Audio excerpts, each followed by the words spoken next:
Ai HD? Da. De ce? Ha? De ce? Că e Canon? Chiar ai aparat la tine? Da. Trebuie să bem?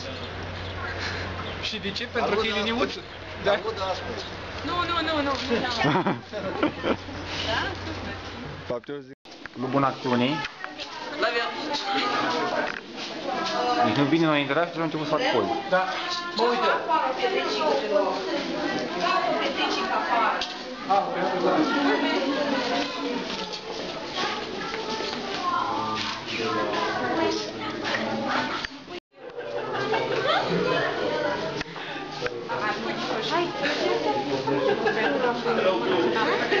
Ăsta e băgatul din mână. De unde știi? Am că n-am vrea. Pentru că asta. Asta aici? Ai pozat pe mușcuriști? Ocmani. Ai pus pe ocmani? Hai, doamne. Eu stau în video. Eu sunt chiar la filmic așa bine de față ca aia acolo. E și bine.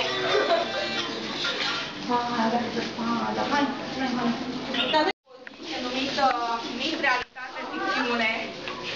Fac parte din cele peste 40 de expoziții itinerante ale Muzeului Figurilor de Ceară din Sankt Petersburg. Este considerat cel mai vechi muzeu al figurilor de ceară din lume și a fost înființat la 1705 la inițiativa țarului Rusiei Petru I cel Mare. Cea mai veche figură care există în patrimoniul muzeului datează din anul 1720 și este chiar figura promotoare a acestuia, promotoare care se găsește în Muzeul Ermitaj. Sunt actualmente peste 1300 de figuri de ceară realizate.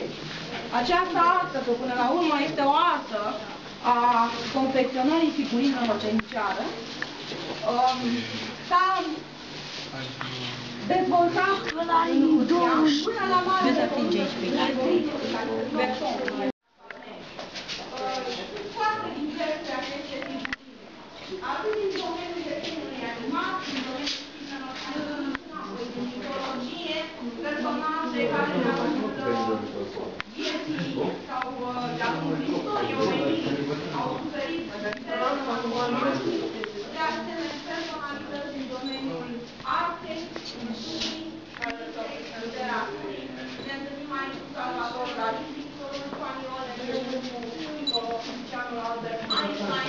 O vedem pe creatoarea creației romanului politic Agatha Christie și personajul animat creat de aceasta de Detectiv și de Poirot. Ne întâlnim apoi cu actori.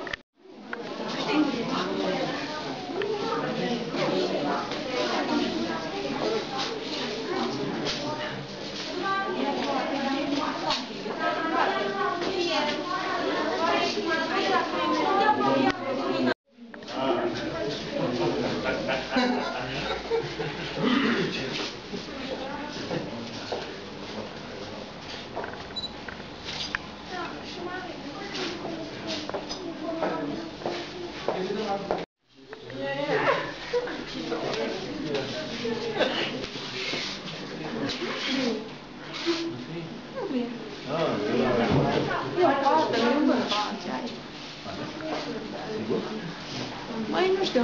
Are plete.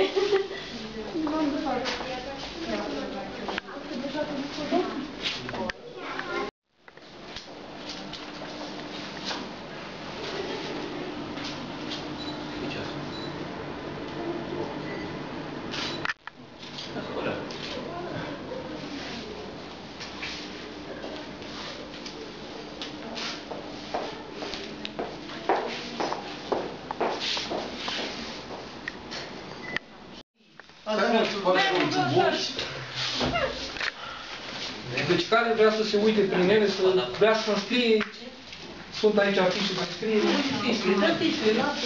fișe, da, spun la fișe trebuie să dă scrie, la mine nu poate.